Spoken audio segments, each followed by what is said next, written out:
Hello students, कैसे हैं आप सभी। आई होप आप सभी अच्छे होंगे। मैं आपका अपने यूट्यूब चैनल स्मार्ट क्लासेस पर स्वागत करती हूँ। आइए आज हम क्लास 9th की फर्स्ट चैप्टर की एक्सरसाइज 1.2 पढ़ेंगे। इससे पिछले वीडियो में आपकी 1.1 जो एक्सरसाइज है वो पूरी कंप्लीट हो चुकी है। ठीक है, यदि आपने वो वीडियो नहीं देखी है तो आप एक्सरसाइज 1.1 पूरी कंप्लीट देख लीजिए, आपको वो एक्सरसाइज आपको अच्छे से समझ आ जाएगी।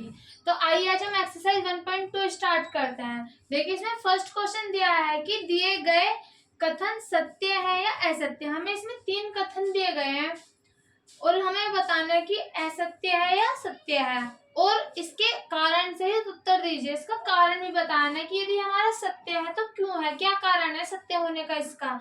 तो चलिए देखते हैं। फर्स्ट है हमारा, प्रत्येक अपरिमेय संख्या एक वास्तविक संख्या होती है।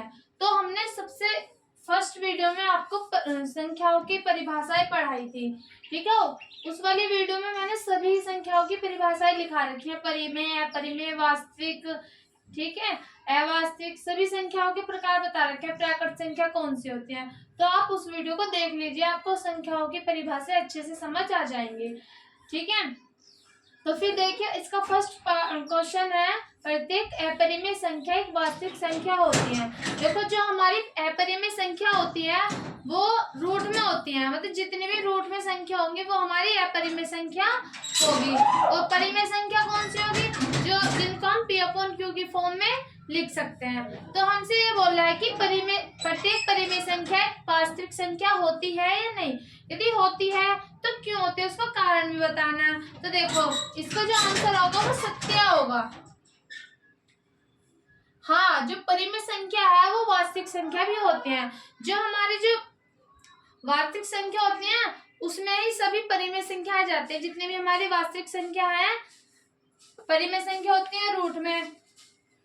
ठीक है, और जो हमारी जो ये वास्तविक संख्या होती है इसमें परिमेय और अपरिमेय संख्या सभी आ जाती है, क्योंकि वास्तविक संख्याओं में प्लस माइनस रूट की सभी संख्या उपस्थित होती है। तो इसलिए इसका आंसर आ जाएगा सत्य। फिर लिख देंगे क्योंकि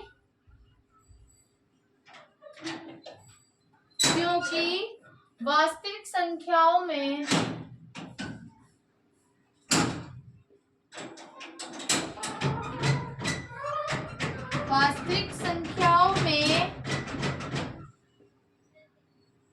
अपरिमेय संख्या भी उपस्थित रहती है। ठीक है, चलिए सेकंड पार्ट देखते हैं। इसका सेकंड है, संख्या रेखा पर प्रत्येक बिंदु रूट m के रूप का होता है।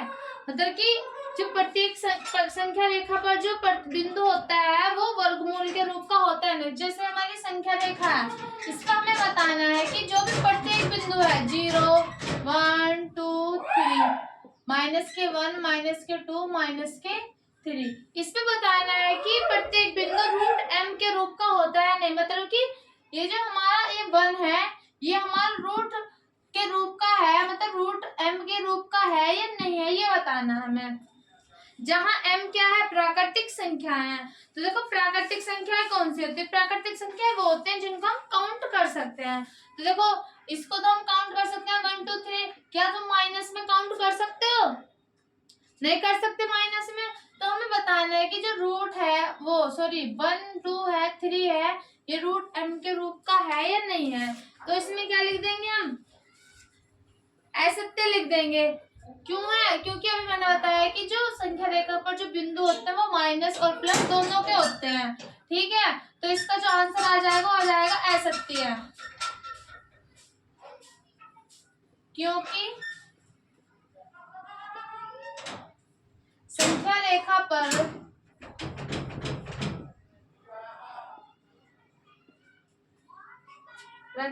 रेखा पर ऋणात्मक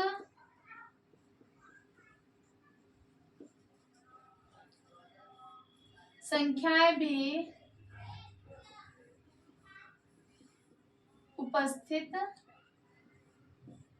रहती हैं।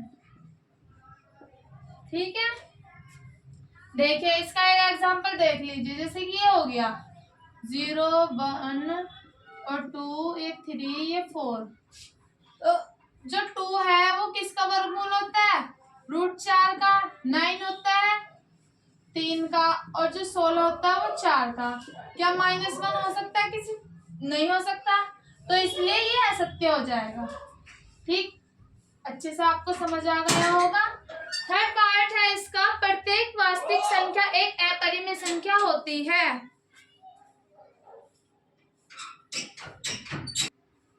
देखो थर्ड है इसका पार्ट, प्रत्येक वास्तविक संख्या एक अपरिमेय संख्या होती है। बताना है कि जितनी भी वास्तविक संख्या है वो हमारी परिमेय संख्या अपरिमेय संख्या होती है या नहीं होती। तो देखो जो वास्तविक संख्या होती है उसमें सभी परिमेय और अपरिमेय संख्या उपस्थित होती है। तो हमें बताना है वास्तविक संख्या एक अपरिमेय संख्या होगी या नहीं। हमें वास्तविक संख्या बतानी है। जो परिमेय संख्या, अपरिमेय संख्या और जो परिमेय संख्या वो तो हो सकती है हमारी वास्तविक संख्या, लेकिन वास्तविक संख्या परिमेय संख्या अपरिमेय संख्या नहीं हो सकती, क्योंकि आंसर लिखते हैं इसका असत्य आ जाएगा। क्योंकि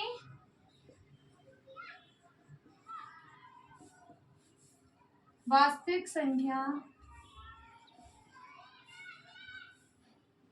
संख्याओं में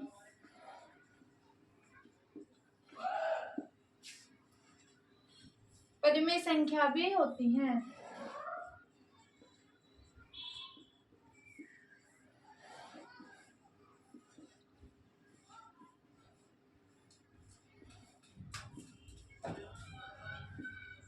ठीक है, ये आपका फर्स्ट क्वेश्चन कंप्लीट हो गया। चलिए सेकंड क्वेश्चन देखते हैं हम इसका।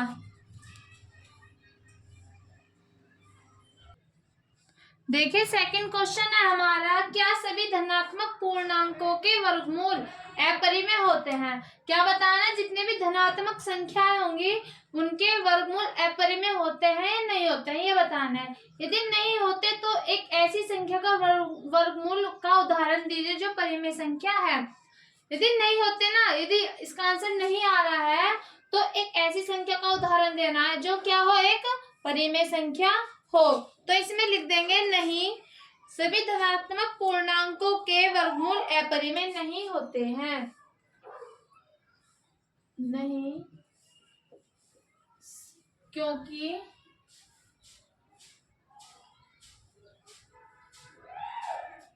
सभी धनात्मक पूर्णांकों के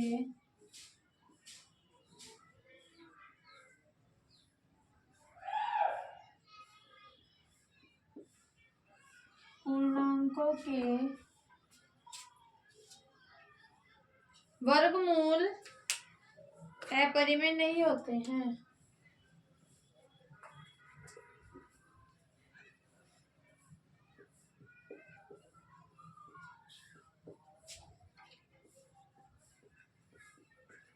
परिमेय नहीं होते हैं।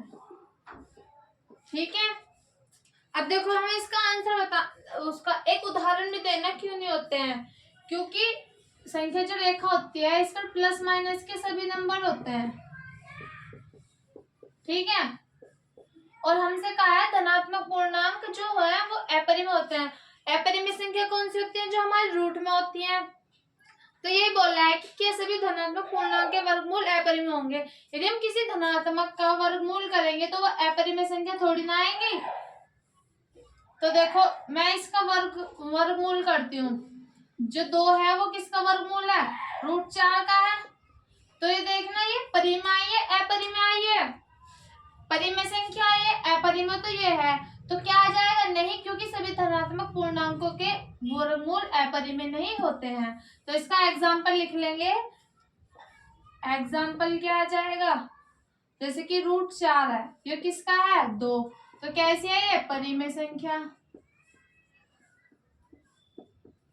√9 किसका है वर्गमूल? 3 का। तो ये भी कैसी है? परिमेय संख्या। बस ये पूछा था इस क्वेश्चन में हमसे। ठीक है, इनमें से एक आंसर लिख देना, कोई सा भी जो आपको अच्छा लगे। चलिए अब इसका थर्ड क्वेश्चन देखते हैं।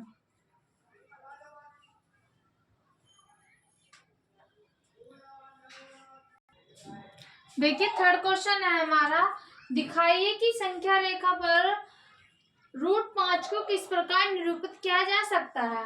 क्या बताना है, संख्या रेखा पर √5 को निरूपित करना है। तो देखिए कैसा करते हैं, किसको करना हमें, √5 को।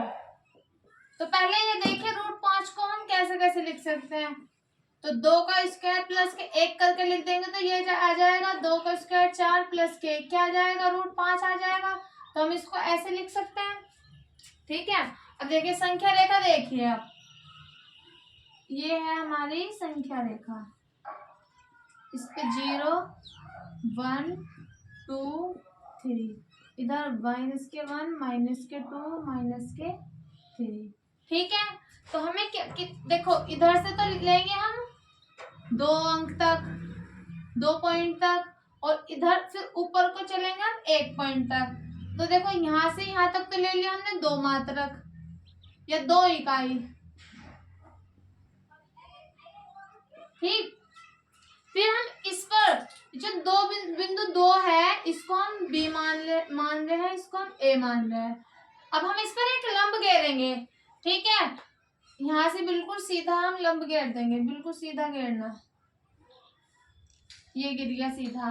तो देखो ये जो हमारा इतना आ रहा है ना, ये जो इतना, ये यहाँ से और यहाँ तक ये 1 पॉइंट आ रहा है। तो जितनी यहाँ से यहाँ तक की दूरी है ना, यहाँ से बिंदु B से यहाँ से एक हम क्या लगा देंगे, एक चाप लगा देंगे। ठीक, सिर्फ 1 पॉइंट की दूरी के बीच की, 0 से 1 के बीच की ले लो या 1 से 2 के बीच की ले लो, कोई से भी 1 पॉइंट के बीच की दूरी लेनी है। और बिंदु B से जहां पर हमने लंब डाला है वहां पर हमें चाप खींचना है, लंब घेरना है। लंब घेरने के बाद हम चाप लगाएंगे।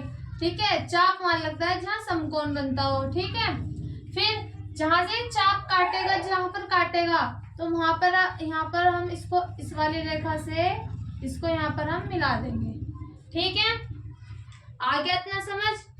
तो इसको मान लेंगे हम बिंदु C, ये जो आया बिंदु C। तो यहाँ से यहाँ तक चले हम कितने, 2 इकाई या 2 मात्रक, और यहाँ से यहाँ तक कितने चले हम, 1 मात्रक या 1 इकाई। ठीक है, तो पाइथागोरस प्रमेय लगा देंगे, यहाँ पर लिख दीजिए पाइथागोरस प्रमेय।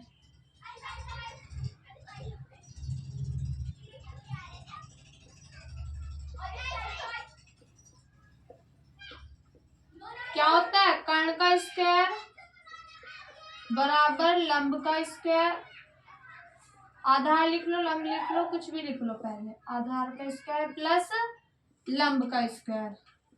ठीक है, तो आधार कितना चले हम, 2 इकाई, तो 2 का स्क्वायर, प्लस लंब कितना चले, 1 इकाई, तो 1 का स्क्वायर, 2 का स्क्वायर 4, 1 का स्क्वायर 1। तो इधर कर्ण का स्क्वायर था, तो स्क्वायर हटेगा, इधर रूट चढ़ जाएगा, तो कर्ण का स्क्वायर क्या जाएगा, सॉरी कर्ण क्या जाएगा, √5। आ गया हमारा √5। तो संख्या रेखा पर हमने दिखा दिया √5 कैसे खींचते हैं।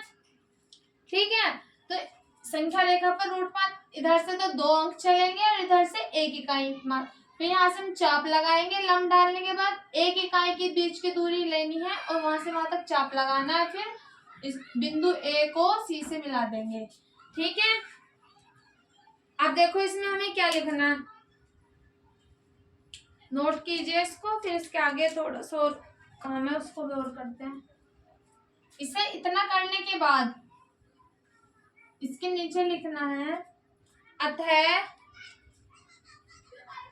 जो AC है जो कितनी है, ये √5 दूरी, √5 की दूरी आ गई। तो लिखिए संख्या रेखा पर हमने बनाया कैसे कैसे है उसको वो लिखेंगे। अब संख्या रेखा पर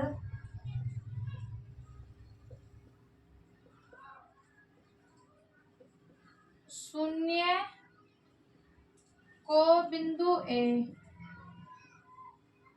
क्या माना, शून्य को बिंदु A तथा 2 को बिंदु B से दर्शाया है। यही तो दर्शाया हमने, 0 को A से और 2 को B से दर्शाया है। फिर क्या करा हमने, बिंदु B पर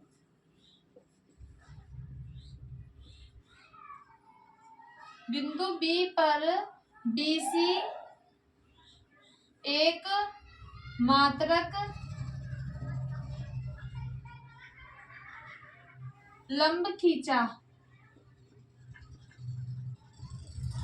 एक मात्रक का क्या खींचा हमने, लंब खींचा। फिर किससे मिला दिया हमने, C से A को क्या कर दिया, मिला दिया। ठीक है, लिख देना C को A से मिलाया, जहां क्या बना हमारा, समकोण त्रिभुज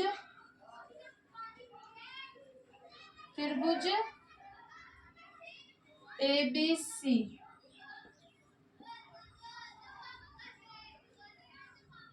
ठीक है, ABC बना। बनने के बाद इतना कर लिया हमने, फिर हम इसको दिखाएंगे। इधर देख लीजिए, पाइथागोरस प्रमेय लगाई थी ना, पाइथागोरस प्रमेय।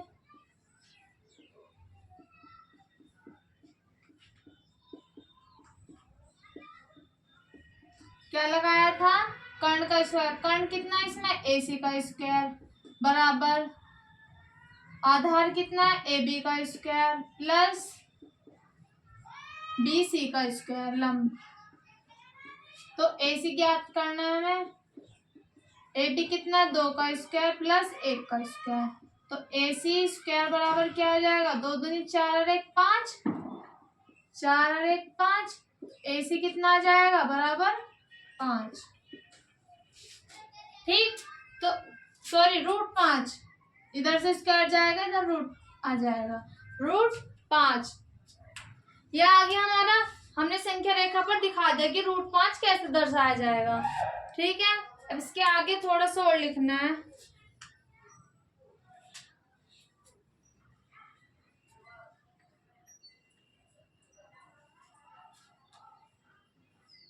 यहाँ लिख लीजिए, अतः AC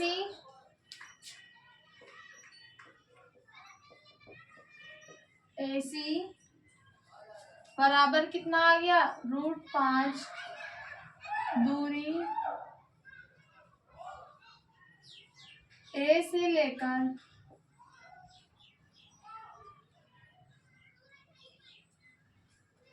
दूरी A से चाप लगाया। भाई A से ही तो चाप लगाया था,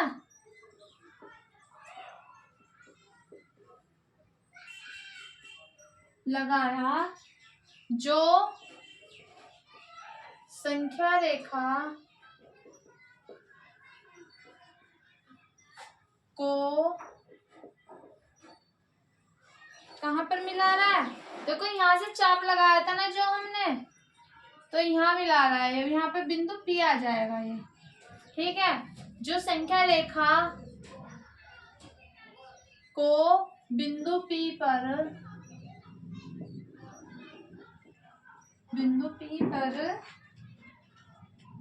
प्रतीत करता है,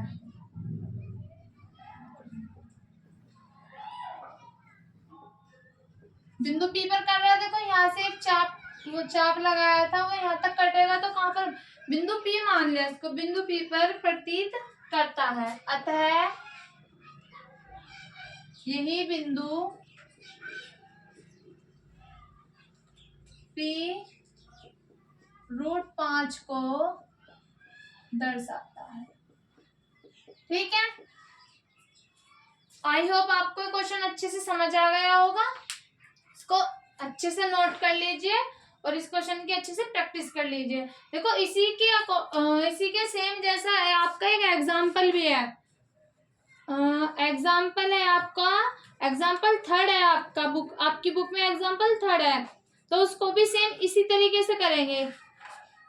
ठीक है, अब हम इसका क्वेश्चन लास्ट देखते हैं, क्वेश्चन नंबर है इसका 4। चलिए उसको देखते हैं।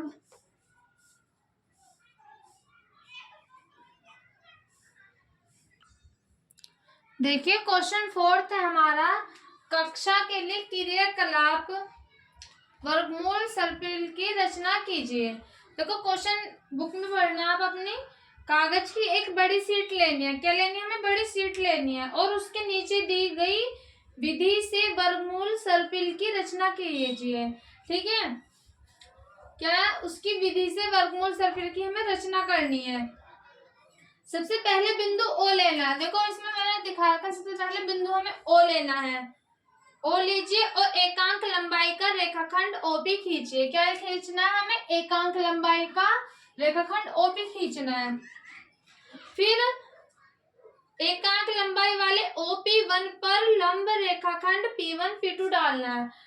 जो हमने OP जो रेखाखंड लिया है ये वाला, इस पर हमें एकांक लंबाई मतलब कि एक इकाई मात्रक के बीच की दूरी का एक लंब डालना है। ठीक है, फिर OP1 पर रेखाखंड P1 P2 खींचिए। अब OP2 पर रेखाखंड P2 और P3 खींचना है। तो हमने इसमें ये वाला खींच दिया, फिर हमें ये वाला खींचना है। फिर इसी प्रक्रिया को जारी रखते हुए OPN-1 पर एकांक लंबाई वाले लंब रेखाखंड खींचकर आप रेखाखंड PN1 से PN प्राप्त कर सकते हैं। इस प्रकार आप बिंदु OP1, OP2, OP3, OP4 से OPN प्राप्त कर लेंगे और उन्हें मिलाकर √2, √3, √4 को दर्शाने वाला एक सुंदर सर्पिल प्राप्त कर लेंगे। ठीक है, तो हम देखेंगे कि इसके आगे हम कैसे खींचेंगे। पहले तो ये सीखेंगे हमने ये वाला कैसे बनाना है। तो देखो हमें क्या बोला है इन्होंने कि एक रेखाखंड लेना है। ये हमने क्या ले लिया? एक रेखाखंड ले लिया। यहाँ 0 हो गया और यहाँ हो गया हमारा 1। ठीक है, तो एक अभी पिछले क्वेश्चन में बोला था कि जितनी जो बीच की दूरी है, पहले एक लंब डाल दिया जहां पर समकोण बने। ठीक है, फिर इनके जो बीच की जितनी भी दूरी है, इतनी दूरी पर हम यहाँ क्या लगा देंगे? चाप लगा देंगे। फिर इसको हम यहाँ से इसको यहाँ पर मिला देंगे। ठीक है, तो हमने कितने लिए? यहाँ से यहाँ तक भी 1 ली है और यहाँ से यहाँ तक भी 1 इकाई मात्रक लिया है। 1 मात्रक या 1 इकाई। ठीक है, और यहाँ भी 1 इकाई लिया है। तो पाइथागोरस प्रमेय से देखिए, पाइथागोरस प्रमेय से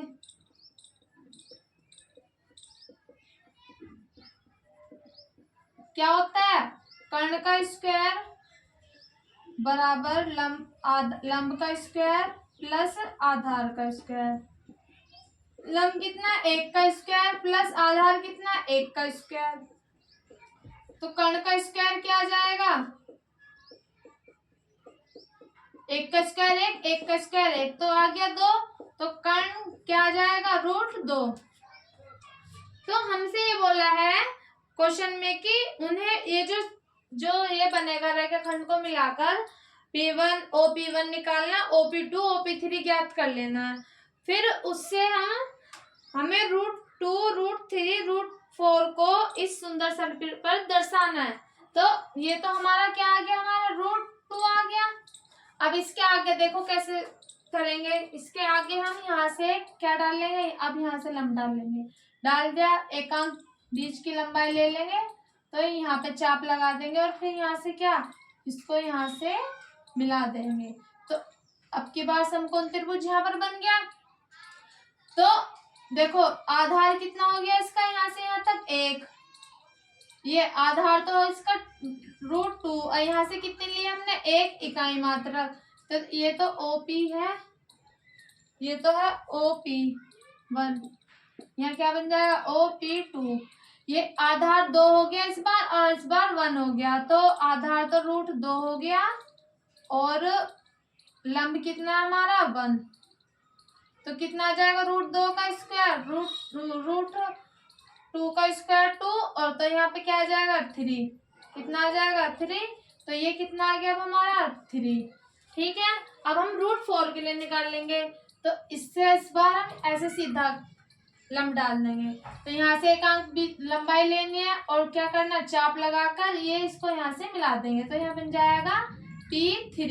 ये कितना आएगा, ये √3 था इसका आधार इस बार, और लंब कितना है 1, यहाँ से यहाँ तक है इसका 1 इकाई मात्र, 1 इकाई। तो √3 का स्क्वायर करेंगे, लंब है 1 प्लस आधार कितना इस बार √3 का स्क्वायर, 1 प्लस के √3 का स्क्वायर 3, तो कितना आ जाएगा 4, कितना आएगा √4, तो ये कितना आ जाएगा √4। ऐसे ही हमें पूरा सर्किल बनाना है, एक सुंदर सर्किल बनाना है। अब इस बार कैसे डालेंगे, इस बार यहाँ से लंब डालेंगे, ऐसे डाल दिया, एकांक लंबाई का चाप लगाएंगे और इसको यहाँ से हम मिला देंगे। ये कितना आ जाएगा इस बार, ए यहाँ पर बना समकोण, फिर यहाँ पर बना, अब इस बार यहाँ बन जाएगा, ये कितना बन गया √5। ठीक, इस बार हम यहाँ से डाल लेंगे, तो ये बन जाएगा यहाँ पर एक यहाँ पर बन जाएगा, ये कितना आ जाएगा √6। इस बार यहाँ से डाल देंगे, एकांक लंबाई का चाप यहाँ लगा देंगे और ये बन गया √7। ऐसे ही ये प्रक्रिया करनी है हमें। और फिर यहाँ से कहाँ लगेगा चाप, ऐसा लगेगा, एक यहाँ पे लगा देंगे और एक यहाँ पर बन गया, तो ये आ गया हमारा इस बार 8। फिर इस बार यहाँ से लगा दिया चाप, इस बार यहाँ ऐसा लगेगा, यहाँ पे लगा के इसको यहाँ से मिला देंगे, फिर यहाँ से यहाँ से लग गया, इस बार एकांक लगाए का चाप यहाँ पे लगाएंगे और ये यहाँ से कट जाएगा, जहाँ पे कटा है यहाँ मिला देंगे, फिर इसको यहाँ से लगाएंगे चाप, ये यहाँ से कट जाएगा, फिर इसके आगे यहाँ से खींचेंगे और ये यहाँ पर बन जाएगा। ठीक है, तो ये हमारा क्या बन गया, एक सुंदर सर्किल बन गया, √9 √10 और ये ठीक है, ये पूरा सर्किल बन गया। तो हमसे ये बोला था कि उन्हें मिलाकर √3 √4 √5 से डॉट डॉट को दर्शाने वाले एक सुंदर सर्किल प्राप्त कर लेंगे। हाँ, हो गया हमारा ये सर्किल। देखो, तो आई होप आप सभी को ये समझ आ गया होगा और इसको अच्छे से नोट कर लीजिए और इसकी प्रैक्टिस अच्छे से कर लीजिए और अच्छे से अपने नोट्स बना लीजिए ताकि आपको एग्जाम के टाइम कोई प्रॉब्लम ना हो। तो ये आपकी 1.2 एक्सरसाइज भी कंप्लीट हो चुकी है। इससे नेक्स्ट वीडियो में हम इसकी एक्सरसाइज 1.3 स्टार्ट करेंगे। सो स्टूडेंट्स, ये आपको वीडियो अच्छा लगा तो वीडियो को लाइक करें, ज़्यादा से ज़्यादा अपने दोस्तों और छोटे भाई बहनों के साथ शेयर करें, हमारे चैनल को सब्सक्राइब करें। आज के लिए सिर्फ इतना ही है और जो आपने पिछली वीडियो नहीं देखी है उस वीडियो का लिंक आपको इस वीडियो के डिस्क्रिप्शन में मिल जाएगा। धन्यवाद।